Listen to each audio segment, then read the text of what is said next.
Udin yang lagi galau, namanya Ganjar Udin. Assalamualaikum warahmatullahi wabarakatuh. Gimana kabarnya sebetulnya semua? Semoga dalam keadaan sehat walafiat ya. Saya doakan sebetulnya semua yang sekarang punya kesulitan semoga sudah menemukan solusinya. Dan yang masih jomblo saya doakan sebetulnya semua sudah menemukan pasangannya. Jadi hari ini sudah lihat video yang tadi? Yuk kita tertawa bersama yuk dengan parodi-parodi ya yang lagi viral nih di sosial media tentang paslon nomor 1 yang tidak bisa ini ya, yang tidak menang ya. Jadi gimana video selengkapnya sebetulnya? Yuk kita saksikan bersama-sama videonya. Ini dia. Mak, pinjem ini dong charger. Handphone saya udah Ganjar nih. 16%. 16%. 16%. Mak, pinjem ini dong charger. Handphone saya udah Ganjar nih. 16%.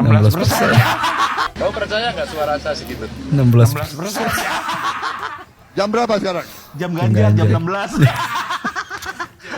Ganjar Mahfud 1,4, Iya. Komeng 1,5. Suara Ganjar di Jawa Barat itu 1,4, Iya. suara Komeng 1,5 di Jawa Barat. Ini yang lawak siapa? Betul. Itu kata komika itu lucu sekali. Bahkan suara Ganjar kalah sama Komeng, luar biasa. Keren Luar Komeng ya. biasa Komeng. Uhui. Beginilah jadinya Ini ketika parodinya video ya. Pak Ganjar diparodikan versi original. Postingannya nggak keras kok, dipotong. Keras lagi dong. Oh berarti tweetnya bilang katanya dipotong atas permintaan Bapak gitu, berarti enggak ya? Enggak, saya nggak pernah minta. Roasting stand up komedian itu kan memang roastingnya pasti ya juga dalam konteks lucu kan. Masa gitu aja Iya, baper. Wong yang lain aja kita nggak baper kok. Versi parodi. Jangan dikat dong. Gak usah ngapain dikat. Yang kemarin aja roastingannya kurang keras kok. Gitu aja kok baper. Emang muka saya kan baper? Jawab. Jangan nanggut-nanggut. Coba jawab. Saya tuh nggak suka digituin ya. Saya tuh nggak pernah emosi. Emosi saya itu paling stabil di sini. Paham nggak? Jangan paham Pak.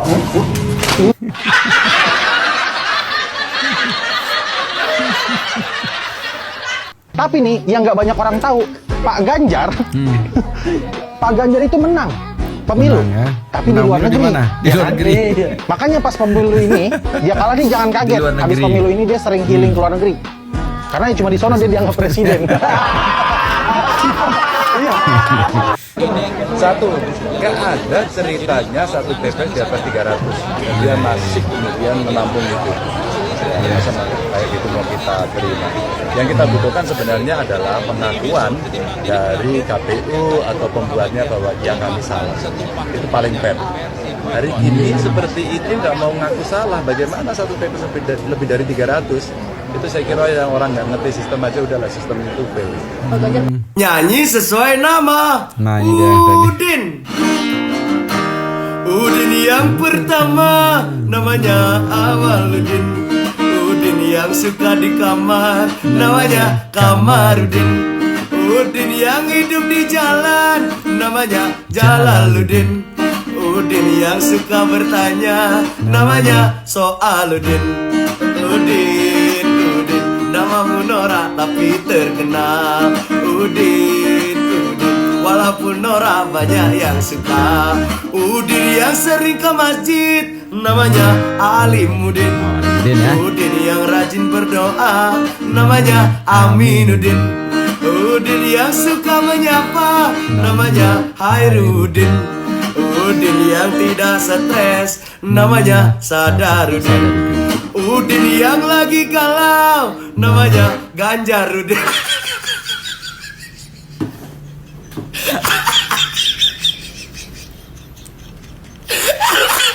Ada yang komen, Udinnya lagi galau, namanya Ganjarudin. Kayak ikut-ikut, kayak komen ya marah. Sebetulnya tuh yang mengecewakan 01 itu bukan hasil pemilunya. Yang mengecewakan itu adalah ekspektasi lu ketinggian. Ini kalau pemilu nih judi, gua akan taruh seluruh life saving gua ke 02 karena gua tahu 02 pasti menang gitu. Yeah. Kalau 01 kan kayak ya kita berdoa, kita serahkan semuanya kepada Allah. Keajaiban itu akan datang. Tidak ada yang tidak mungkin di dunia ini. Ternyata tidak mungkin itu ada gitu kayak. kok bisa 02 menang? Padahal udah melanggar etik sedemikian rupa. Iya. Guru-guru besar turun. Merdeka. Teman-teman, kita Untuk masih Ganjar, ya. punya waktu kurang lebih 1 bulan Iya. sampai ya kira-kira tanggal 20 Maret. Mari kita kumpulkan C1. Kita cari C1, kita rekam, kita tungguin sampai kita bisa mendapatkan hasil yang terbaik. Yang kedua, kumpulkan cerita-cerita menarik yang berkembang selama kampanye sampai dengan pencoblosan. Iya. Adakah hal-hal yang aneh pada saat itu? Agar kita punya data dan fakta dari masyarakat. Dan yang ketiga, tentu saja jaga semangat sampai keputusan itu ada. Kita ditakdirkan sebagai anak-anak gerakan yang punya kesadaran. Iya. Perjuangan ini tidak pernah sia-sia. Dan kita yakin akan jalan kebenaran. Selamat berjuangan. Selamat berjuang. Saya selalu bersama Anda. Pak Ganjar masih belum percaya kalau suaranya anjlok di Pilpres lalu. Kalau menurutku, beliau benernya tinggal nanya ke rakyat Jawa Tengah ya. Kok bisa? Ya gimana enggak? Di provinsi tempat beliau menjabat sebagai gubernur selama 10 tahun aja, beliau sejauh ini cuma dapat suara 34%, yang artinya ada sekitar 65% warga Jateng yang nggak milih beliau ya. Logikanya, kalau mayoritas warga Jateng aja nggak mau milih beliau, ya gimana warga dari daerah lain mau milih, Dul? Dan aku nggak yakin kalau beliau dicurangi di sana. Wong Jateng itu kandang banteng. Terbukti PDIP lagi-lagi menang besar, dan mereka pastinya punya banyak saksi di tiap TPS ya. Dan aku pribadi nggak kaget sih kalau warga Jateng enggan memilih beliau, karena di saat beliau sibuk berjanji akan mensejahterakan seluruh rakyat Indonesia, kenyataannya UMR di Jateng masih di sekitar 2 jutaan per bulan, dan ini yang terendah di seluruh Indonesia. Ya memang biaya hidup di Jateng lebih murah, tapi yang namanya harga BBM, harga motor, ataupun harga HP, di mana-mana ya sama, Dul. Dan potensi Jawa Tengah yang benernya gede banget, menurutku kurang digarap ya. Misal soal pariwisata, kalau aku jadi gubernur, Kepulauan Karimun Jawa itu berpotensi banget buat dibikin semacam jadi Maldivesnya Indonesia, atau dataran tinggi dia yang bisa banget dijadiin Nepal atau Swissnya Indonesia yang berkelas internasional, sehingga turis-turis nggak sekedar berkunjung sehari ke Borobudur, terus kabur ke Jogja atau Bali. Mungkin gara-gara ini juga yang bikin Pak Ganjar selama kampanye termasuk jarang memamerkan prestasinya sebagai gubernur Jateng dan lebih sering menyerang pasangan lain. Beda dengan Pak Anies yang nggak jarang memamerkan pencapaian beliau selama menjadi gubernur di Jakarta. Nah, kalau menurut kalian gimana? Mungkin ya warga Jateng bisa komen, kenapa kalian kok pada nggak milih Pak Ganjar pas pemilu kemarin? Pak Ganjar masih belum percaya kalau suaranya. Dari Pak Anies kita bisa belajar, kalau lo pengen menguasai manusia, bungkuslah dusta dan janji manis lo dengan agama. Dan dari Pak Prabowo kita bisa belajar nggak perlu menjatuhkan orang lain hanya untuk membuat lo tinggi. Dan dari Pak Ganjar kita bisa belajar semakin tinggi omongan lo, semakin rendah di hadapan manusia. Ilmu padi bosku menyala bangku. Caleg PDIP yang menang terancam tidak dilantik karena Ganjar kalah. Nah, kenapa itu? Sekarang suara pileg lebih tinggi daripada suara pilpres? Kenapa? Nah itu pertanyaan yang harus dijawab oleh semua kader, termasuk saya yang ada di Solo. Karena itu instruksi partai yang bisa membuat saya tidak dilantik. Kalau saya tidak bisa menginvestigasi kenapa terjadi selisih suara DPR RI jauh lebih besar daripada suara pilpres.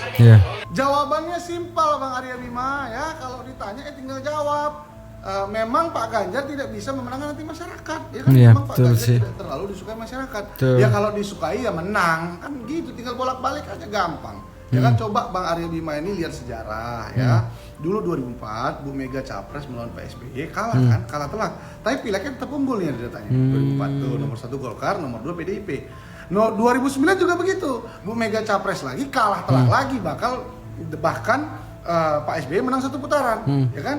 Dan pileknya unggul lagi partai PDIP, tuh lihat tuh, nomor 3, nomor 1-nya Demokrat. Nih lihat nih datanya nih. Tuh kan? Ya kan, jadi ini udah biasa. Memang partai PDIP partai senior, ya. Caleg-calegnya memang pejuang-pejuang, ya biasa lah itu.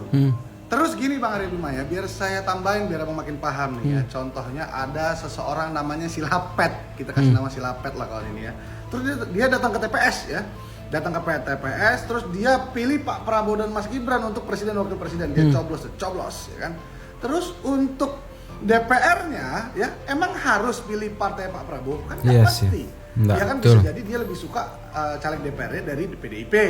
Contohnya Bang Masinton karena berani bersuara ya kan, banyak ngomong dia ya kan, dicobloslah Bang Masinton, coblos. Nah, Itu kan nggak masalah, itu sah-sah saja. Yang menurut saya aneh dan nggak sah-sah saja, menurut saya malah abang nih, caleg-caleg PDIP kok pada takut. Kalian udah berkontribusi kepada PDIP, memenangkan di dapil, tapi kok malah takut nggak dilantik.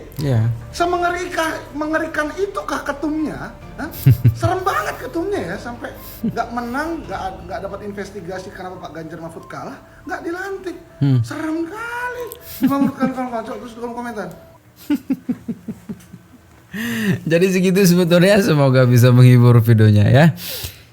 Jadi yalah, kita berbesar hati untuk menerima semoga kekalahan ini ya. Jadi negarawan itu harus bisa menerima kekalahan, karena pertarungan itu ada yang namanya menang dan ada yang namanya kalah ya. Jadi segitu sebetulnya, semoga bisa menghibur. Tetap jaga persatuan kita. Assalamualaikum warahmatullahi wabarakatuh.